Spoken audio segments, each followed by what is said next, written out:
From the St. Louis Public Radio newsroom, this is The Gateway. It's Monday, June 24th. I'm Abby Larico.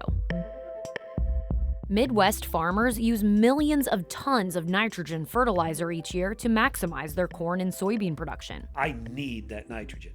I gotta have it. But some of that nitrogen runs off and flows down the Mississippi River, creating a huge dead zone in the Gulf of Mexico. St. Louis Public Radio's Schmid explores the trade-offs between making a living and creating a dead zone, coming up on The Gateway. A local civil rights organization wants to inform people across the St. Louis region about ways to access adequate housing and how to expunge their criminal records. Arch City Defenders wants people to be confident when looking for housing or tackling convictions without representation. St. Louis Public Radio's Andrea Henderson reports. The Freedom Summer STL Housing Guide can help those in need look up landlords and property owners' court records. People also can use the resource to check a home's habitability and find tips on negotiating lease terms. The civil rights organization also has made available a 16-step manual for expungement. It provides information on filing petitions and what to do in court without a lawyer. Jackie Langham is Arch City Defenders Executive Director.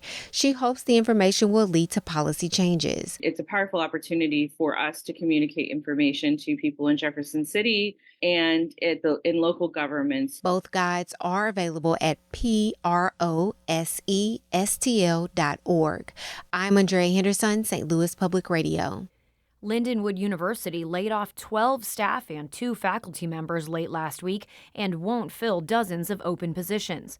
The Post-Dispatch reports the decision is part of an effort by the higher education institution to cut 10% of its operating budget. The reduction of staff and faculty also comes as colleges and universities across the country expect lower enrollment totals after the federal government's poor rollout of the updated Free Application for Federal Student Aid, or FAFSA.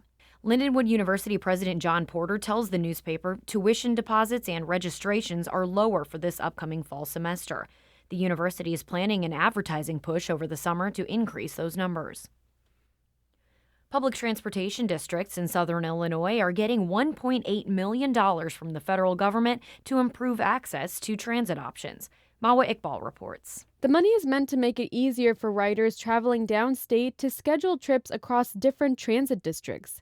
One of those is the Shawnee Mass Transit District, which has routes from the southern tip of the state to East St. Louis. Executive Director Mike Petrowski says their riders live in rural areas that are spread out and hard to get around. There's no opportunity for employment, shopping, or just to get out of your area, just to see the state. So we're hoping this, if it helps just a few people, it's going to be great. The transit district served the state's 20 southernmost counties. Petrowski says this is their first award going toward improving operations. I'm Mawa Iqbal. A U.S. Supreme Court ruling Friday is giving domestic violence survivor groups in Illinois a renewed sense of hope. In an almost unanimous decision, the High Court ruled that barring people subject to restraining orders from possessing guns does not violate the Constitution. Survivor advocacy group The Network has been pushing an Illinois bill that would require judges to order the confiscation of guns from those accused of domestic violence.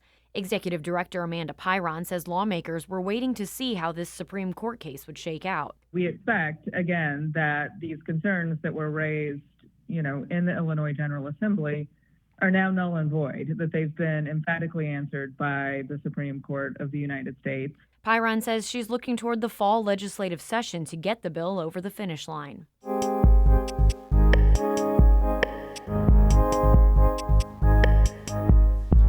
It's called the Dead Zone, a massive area in the Gulf of Mexico that's so low in oxygen, fish and other wildlife can't live there.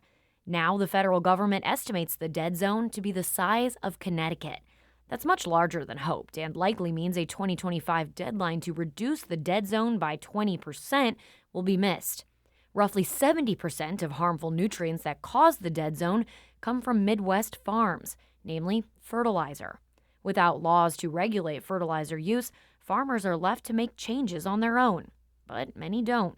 St. Louis Public Radio's Schmid reports on why. Doug Downs farms about 2,000 acres of corn and soybeans in central Illinois. A few years ago, a farm next door to his was for sale.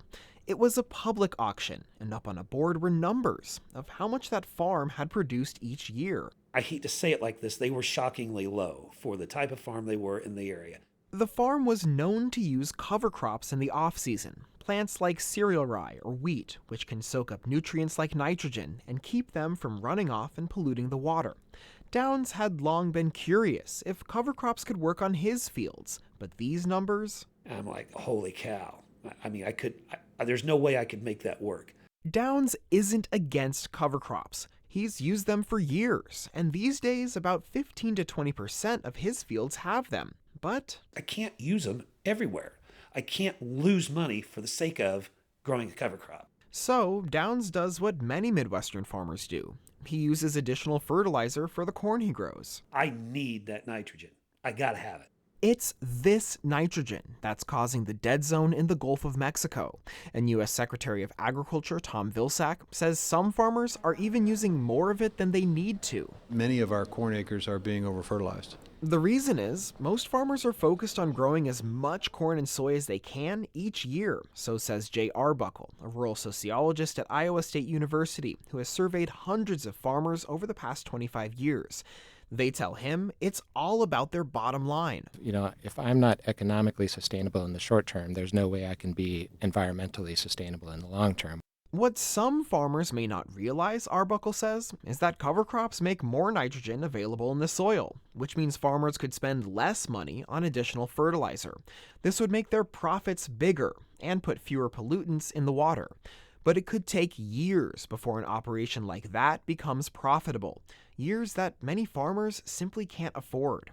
Arbuckle says this is the result of a decades-old system that rewards farmers for growing as much as they can, regardless of the consequences.